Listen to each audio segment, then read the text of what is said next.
I used to think winter was beautiful, the way fresh snow covers everything, making the world look clean and new. I don't see it that way anymore. Not since that December when I took a job as a snowplow driver for the county. I was 23, back from college with a degree I couldn't use, and student loans I couldn't pay. My uncle worked for the county's Department of Public Works and got me the job. Overnight shifts, $12 an hour, driving a massive orange plow truck through empty roads while everyone else slept. It sounded easy enough. The training was simple. Stay on your route, keep the main roads clear, radio in if you see accidents or downed power lines. My route covered about 40 miles of rural back roads on the outskirts of town. The kind of roads where you might see 1 or 2 cars the entire night. Houses were spread out, separated by fields and patches of forest. During a heavy snowfall, I'd be the only person out there for hours. My first few nights were uneventful.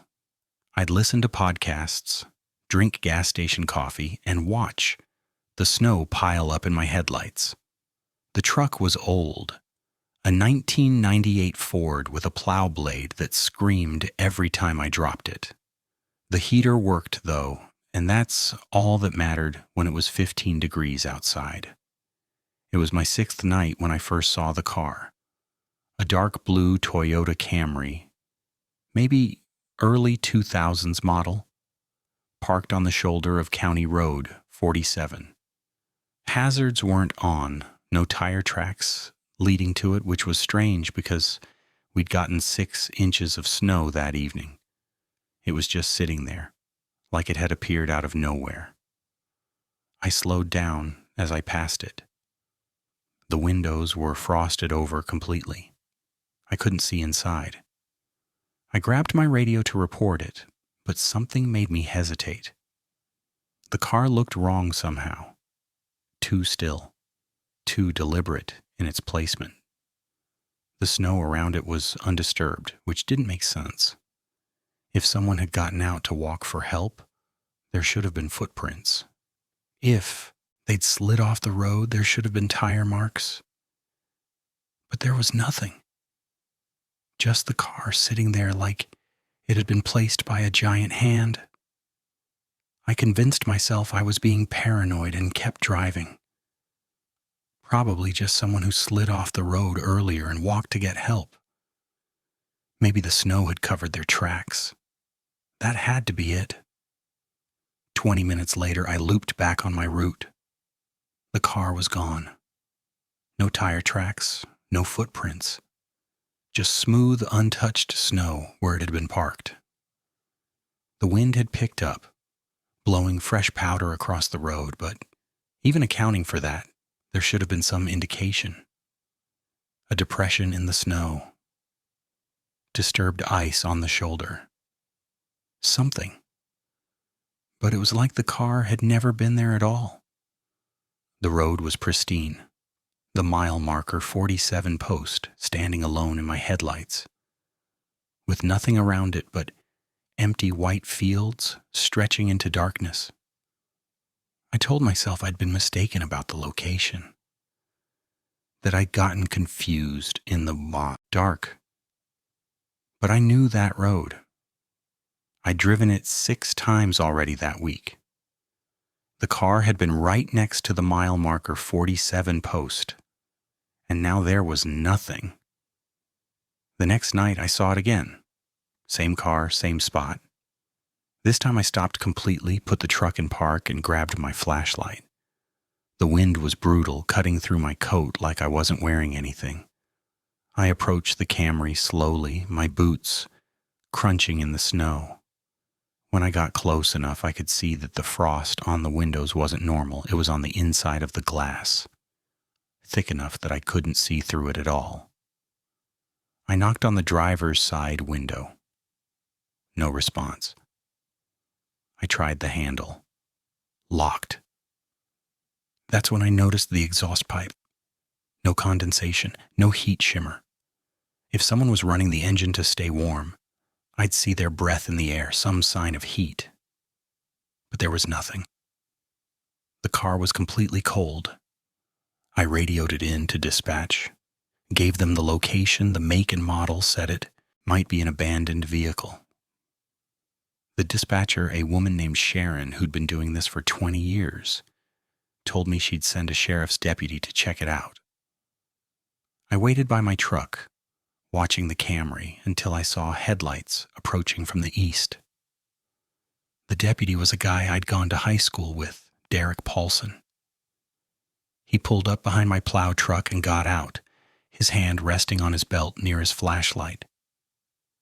We walked up to the car together. He tried the doors, also locked. He shined his light through the windshield and we both froze. There was someone in the driver's seat. I could see the silhouette through the frost. Hunched forward, head down, not moving. Derek immediately called for backup and an ambulance. He tried the door again, then moved to break the window. That's when the figure inside moved. Not a lot. Just a slight turn of the head like it was looking at us.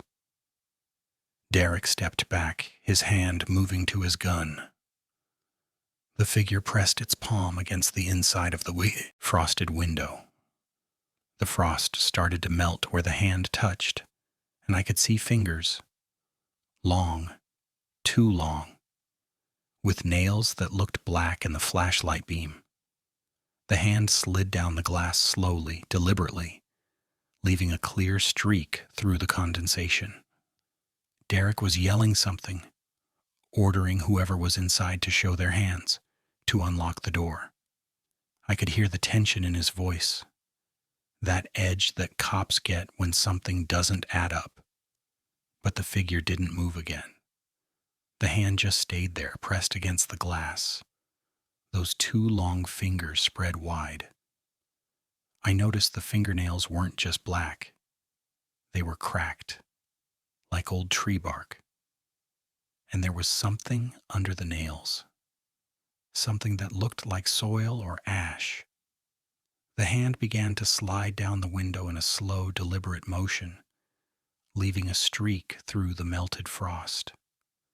The sound it made was like fingernails on a chalkboard, high-pitched and grating. Derek took another step back, and I saw his hand was actually gripping his gun now, though he hadn't drawn it yet. Then the hazard lights came on. Both of us jumped. The orange glow pulsed in the darkness, illuminating the falling snow around us. And just like that, the silhouette was gone. The driver's seat was empty. Derek broke the window anyway. We both looked inside, checked the back seat, the trunk. Nothing, no one. But the car was warm inside, hot, like someone had been running the heater on full blast. And there was a smell, sweet and chemical, like artificial vanilla mixed with something burnt. The seats were covered in a fine gray powder that stuck to our gloves when we touched it. Derek called it in, got more units out there. They towed the car, ran the plates, registered to a woman named Patricia Howell, who'd been reported missing 3 years earlier. She disappeared during a snowstorm, last seen leaving a Christmas party in a dark blue Camry. They never found her or the car. Her family had held a memorial service after 6 months, assumed she'd driven off the road somewhere remote, that the car and her body would turn up when the snow melted. But spring came and went. Summer, fall, winter again. Nothing. The case went cold. Until that night. Until we found her car sitting on County Road 47 with frosted windows and that chemical vanilla smell and someone or something inside it. I finished my shift, but I couldn't stop thinking about that hand on the window. The way the fingers were too long. The way the figure just vanished. Derek told me later that they couldn't find any prints inside the car, not even Patricia Howell's, just that gray powder which the lab couldn't identify. I saw the Camry 4 more times over the next 2 weeks, always in the same spot, always with the frosted windows and that chemical vanilla smell drifting through my open truck window when I drove past. I stopped reporting it after the 3rd time. Derek told me they couldn't keep sending units out for a car that disappeared before they arrived. On my last night before Christmas break, I saw it again, but this time there were 2 cars. The blue Camry and a red Honda Civic parked right behind it. Same frosted windows. Same impossible stillness. I didn't stop. I drove past at 40 miles an hour with my eyes locked on the road ahead. In my rearview mirror, I saw both sets of hazard lights turn on simultaneously. Orange pulses in the darkness, synchronized perfectly. And standing between the 2 cars, barely visible in the falling snow, was a figure, tall and thin, with arms that hung too low. I quit the next morning. Told my uncle I couldn't handle the overnight shifts anymore, that the cold was getting to me. He understood.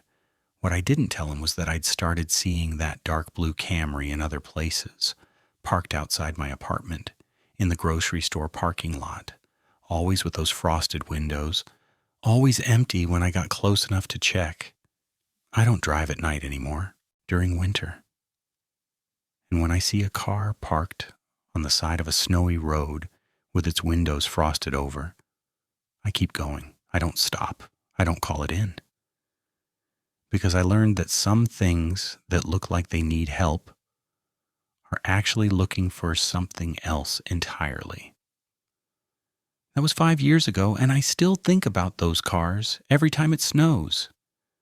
But my next story happened more recently, just last winter, when I was house sitting for my parents while they spent January in Florida.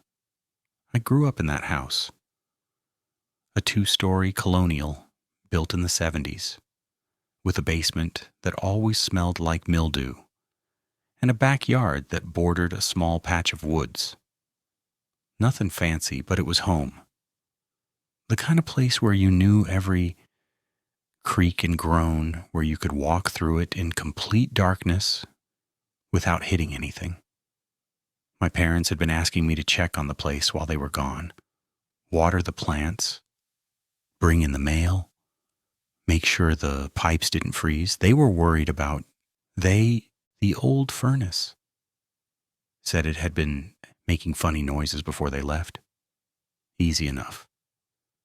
I could spend a weekend there, catch up on some work, enjoy the peace and quiet of being away from the city.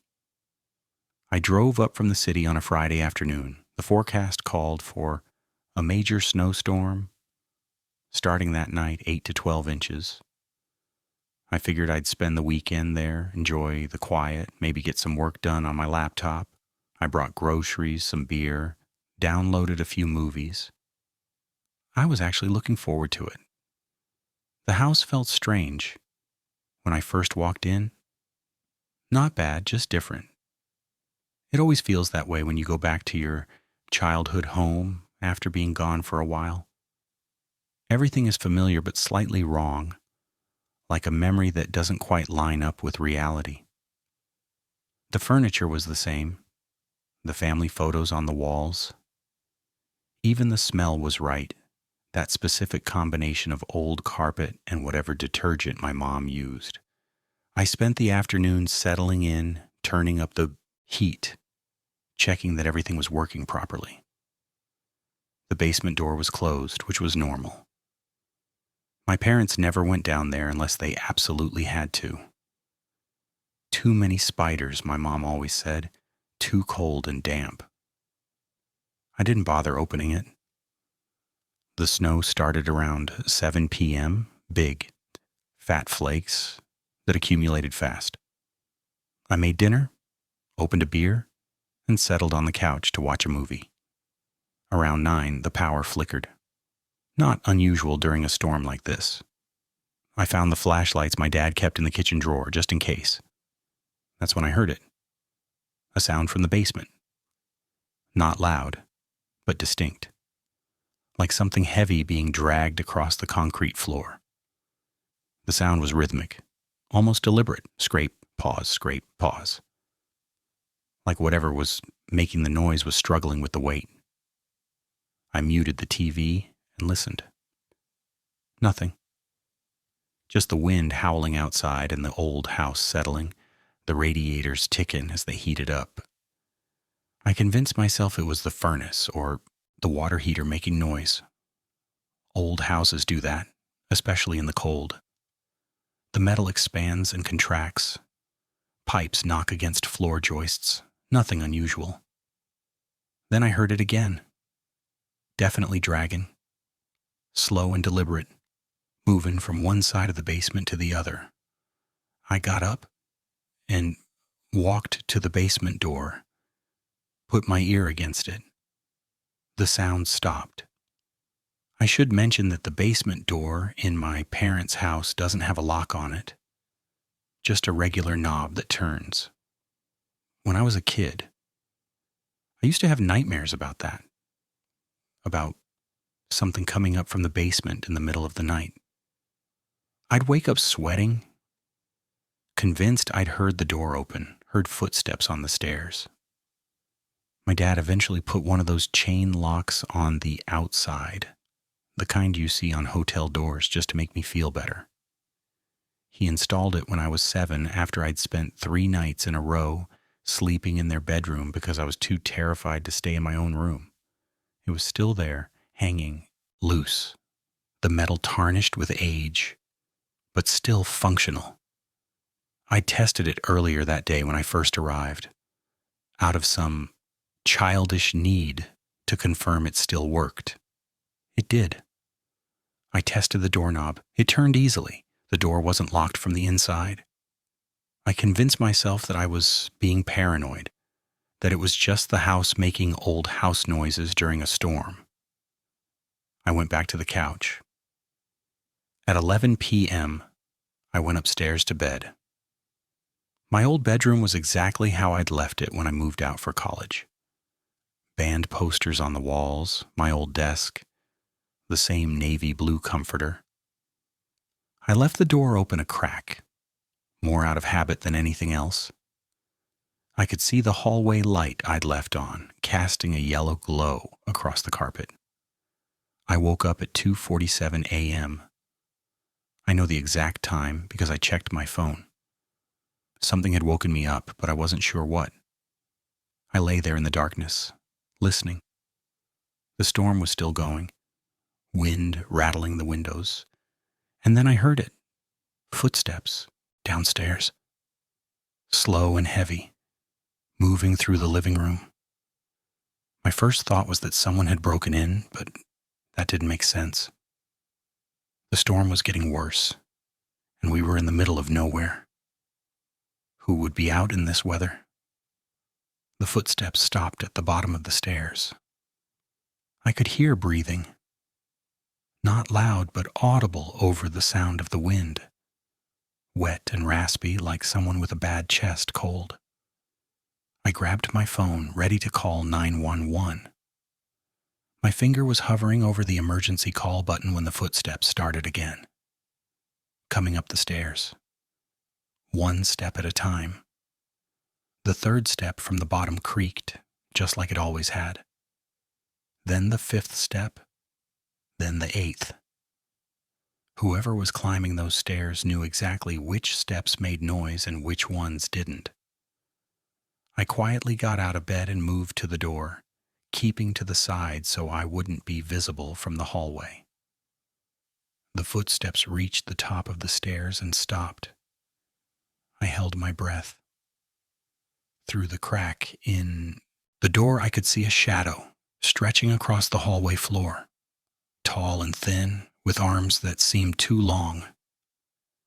The shadow moved past my door, heading toward my parents' bedroom at the end of the hall. I heard their door open, then close. Then nothing. I waited 5 minutes before I moved. My hands were shaking so badly I could barely hold my phone. I opened my door as quietly as possible and looked down the hallway. My parents' bedroom door was closed. The hallway was empty, but there were wet footprints on the carpet. Not snow, not water. Something darker, almost oily, leading from the stairs to their bedroom door. I called 911, told them someone had broken into the house. The dispatcher said they'd send someone, but with the storm it might take 30 to 45 minutes. She told me to lock myself in a room and wait. I did. I pushed my old desk against the door and sat on the bed with a baseball bat I'd found in my closet. I could hear movement in my parents' bedroom. Drawers opening and closing. Something heavy being moved around. The wet, raspy breathing continued, constant and rhythmic. And then after about 20 minutes, it stopped. The bedroom door opened. Footsteps in the hallway moving back toward the stairs. I heard them descend, that same deliberate pace, avoiding the creaky steps going down. Then the sound of the basement door opening and closing. When the sheriff's deputy finally arrived, 40 minutes later, I was still barricaded in my room. He had to convince me to open the door. We searched the house together, every room, every closet. Nothing, no sign of forced entry, no broken windows or picked locks. The basement door was closed, and when we opened it, there was nothing down there except my parents' old storage boxes and the furnace humming away. But the footprints in the hallway were real. The deputy saw them. He took photos. They were oily, dark, and they didn't match any shoe or boot print in his database. And in my parents' bedroom, drawers had been opened. Clothes were scattered on the floor. The closet door was wide open. The only thing missing was a photo album. Old pictures from before I was born. Family photos, vacation snapshots, nothing valuable. Just memories. The deputy filed a report, but we both knew nothing would come of it. He told me to call if anything else happened and left. I didn't sleep the rest of the night. I sat in the living room with all the lights on, watching the basement door. At 6 a.m., when it was finally light outside, I packed my things and left. I called my parents in Florida and told them there had been a break-in, that they should probably come home early. I didn't tell them about the footsteps or the breathing or the shadow in the hallway. They found the photo album 3 days later. It was on the basement floor, open to a specific page. A picture from their wedding day. My mom said it was strange because that page had always been stuck, the plastic covering sealed with age. But now it was open and the photo had been removed. Just that one picture. My parents standing outside the church, smiling, surrounded by friends and family. My mom noticed something in the background of the empty photo sleeve when she held it up to the light. You could see the impression where the photo had been, and in that impression, standing far in the background behind the wedding guests, there was a figure, tall and thin, barely visible.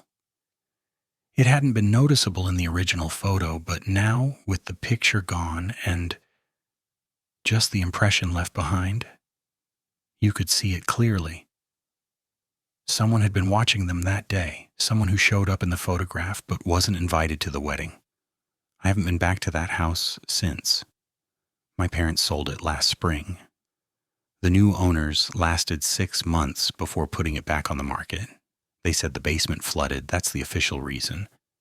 But my mom ran into the wife at the grocery store and the woman pulled her aside, told her they'd heard things at night, footsteps on the stairs, breathing outside their bedroom door, and the basement door, she said, wouldn't stay closed.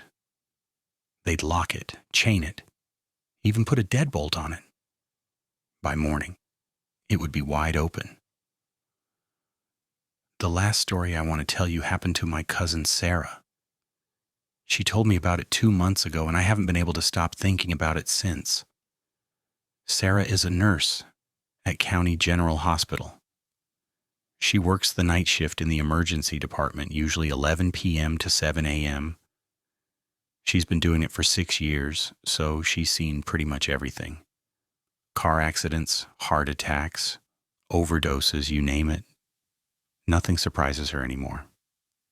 She told me once that you develop a kind of emotional armor working nights in the ER. You have to, or you'd go crazy. But what happened last February cracked that armor.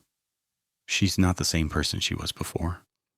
Last February, during one of the coldest stretches we've had in years, when the temperature didn't get above zero for 12 straight days, they got a call from paramedics bringing in a hypothermia case. A man in his 60s found unconscious in a parking lot behind a grocery store. No ID, no wallet, no phone. Just the clothes on his back, and they were soaked through. Not just wet, but actually frozen in places, stiff with ice. The paramedics said his core temperature was 84 degrees when they found him. Critical hypothermia. They'd been doing CPR for 12 minutes, his chest making cracking sounds every time they compressed it, because the tissue was so cold it was almost brittle. Sarah was part of the team that received him. She said his skin was gray, almost blue in some places, ice crystals in his hair and eyebrows, pupils fixed and dilated. By all accounts, he should have been dead. But when they got him on the warming blankets and hooked up to the monitors, they detected a pulse, weak, irregular, but there. They worked on him for 3 hours, slowly warming him, monitoring his heart, pushing fluids. Around 4 a.m., his temperature finally reached 92 degrees. Still hypothermic, but stable enough to move to the ICU. That's when he opened his eyes. Sarah said it wasn't a gradual awakening. 1 second his eyes were closed, and the next they were wide open, staring straight up at the ceiling. Not blinking, not moving, just staring. The doctor tried talking to him, asking him his name, if he knew where he was. Nothing. No response. His eyes didn't even track movement. They moved him upstairs to intensive care. Sarah's shift ended at 7, but she said she couldn't stop thinking about him. Something about those eyes. The way they were open but not seeing anything, or maybe seeing something no one else could. She came back that night for her next shift. Around midnight, one of the ICU nurses called down to the ER. The hypothermia patient was trying to leave. He'd pulled out his IV, disconnected the monitors, and was attempting to walk out. Security was with him, but he was getting agitated. They needed someone who'd been there when he came in. Sarah went upstairs, found the man standing in the hallway outside his room, wearing just a hospital gown, barefoot on the cold linoleum. 2 security guards were trying to talk him back into his room, but he wasn't listening. He was staring at the window at the end of the hallway. It was snowing outside, heavy and thick, the kind of snow that makes everything disappear. Sarah approached him carefully, asked him his name. He didn't look at her, just kept staring at the window. She noticed his lips were moving, like he was talking to himself. She got closer, trying to hear what he was saying. He was counting over and over. 27, 28, 29, 30, 27, 28, 29, 30. She asked him what he was counting. He finally looked at her. His eyes were completely clear now, focused and aware, and he smiled. Not a friendly smile. Something else, something that made Sarah take a step back. "The ones who followed me inside," he said. His voice was rough, like he hadn't spoken in years. "They're still here? They're waiting?" The security guards managed to get him back in his room. They called for a psychiatric consult. thinking maybe the hypothermia had caused some kind of brain damage or psychosis. The man didn't resist. He just lay back down in his bed, still counting under his breath. Sarah said she checked on him a few times during her shift. Each time he was lying there staring at the ceiling, counting. She asked the ICU nurse to keep an eye on him. Report anything unusual. At 3:45 a.m., the nurse called down again. The man was trying to leave, again. But this time he wasn't alone. Sarah went back upstairs, and what she saw made her freeze in the doorway. The man was standing in his room, facing the window. And standing in a line behind him were 6 other patients from the ICU, all of them in hospital gowns. All of them staring at the window. All of them had been admitted with hypothermia over the past 3 days. The nurses were trying to figure out how 6 ICU patients, most of whom couldn't walk on their own, had gotten out of their beds and made it to this room. Some of them had been sedated. One was supposed to be unconscious. But there they were, standing in a perfect line, staring at the snow falling outside. Sarah called for help, and they started moving the patients back to their rooms. She took the original man by the arm. His skin was cold. Not just cool, but actually cold, like he'd been standing outside. She asked him what was going on, what he was doing. He looked at her with those clear, focused eyes. "They need 30, he said. "I'm 27. These 6 make it close, but not enough. They still need 3 more. Before she could respond, he grabbed her wrist.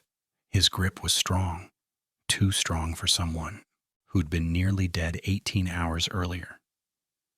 He leaned in close, and Sarah smelled something on his breath.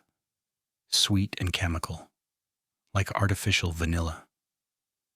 "You should go home," he whispered, "before they count you too."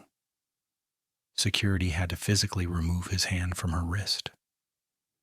They got all the patients back to their rooms, put restraints on the man, and called for emergency psychiatric evaluation.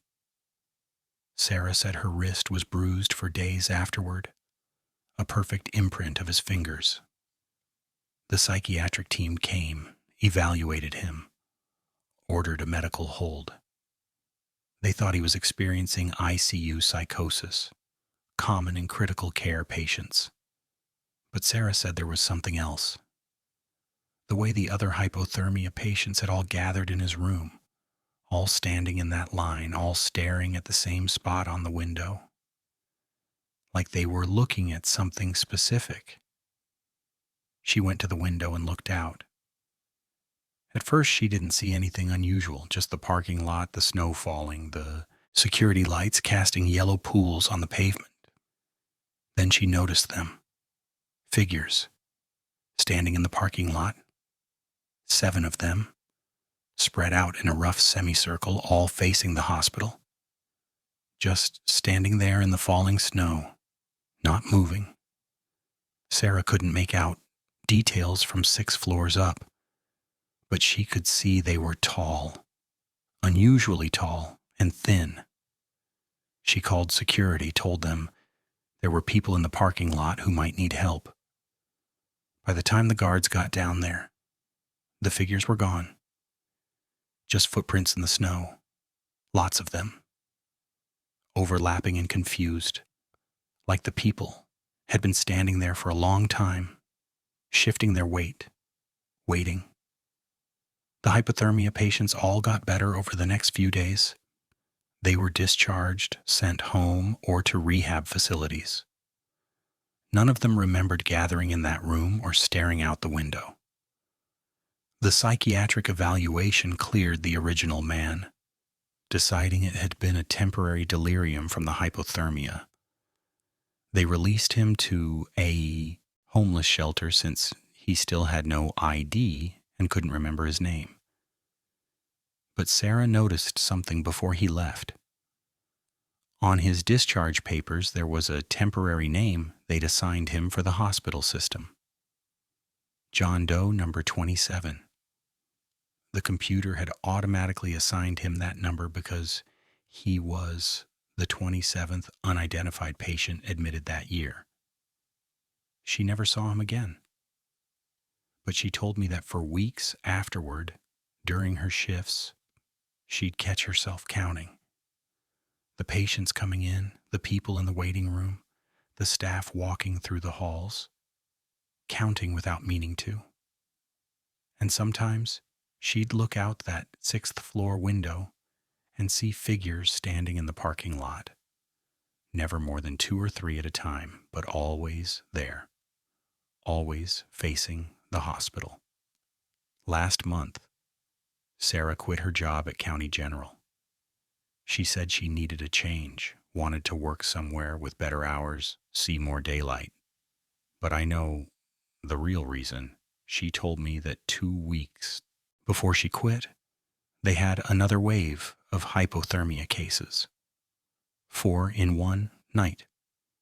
And when they brought the 4th one in, the paramedic told her something that made her blood run cold. They'd found the man in the same parking lot as the first one, behind the same grocery store, and when they were loading him into the ambulance, he was counting 28, 29, 30, over and over. Sarah checked the hospital records. Since that first man, John Doe 27, they'd admitted exactly 30 people with unexplained hypothermia, all found outside in the cold, all with no memory of how they got there. And now they were starting over. The counting was beginning again. I think about that a lot now, about things that count, that need a certain number before something happens. I think about those tall, thin figures standing in parking lots and beside snowy roads, watching and waiting, counting. Sarah moved to Arizona last month, said she needed somewhere warm, somewhere without winter. I don't blame her, because the thing about winter is that it comes back every year. The snow falls, the temperature drops, and things that wait in the cold start counting again. I still live here, and when I drive at night during winter and see someone standing on the side of the road, I don't stop. I don't slow down. I just keep driving and try not to look in my rearview mirror because I'm afraid I'll see them following my car, those tall, thin figures that stand in the snow, perfectly still even when the wind is howling. And I'm afraid I'll hear them counting, getting closer and closer to whatever number they need. Sometimes, late at night, when I can't sleep, I find myself counting too. Counting the street lights as I drive home, counting the windows in buildings, counting without knowing why. Like there's something in my head that needs to reach a certain number. And I wonder if that's how it starts. If that's how they find you. By making you count along with them until you reach the number they're looking for. 27, 28, 29, 30,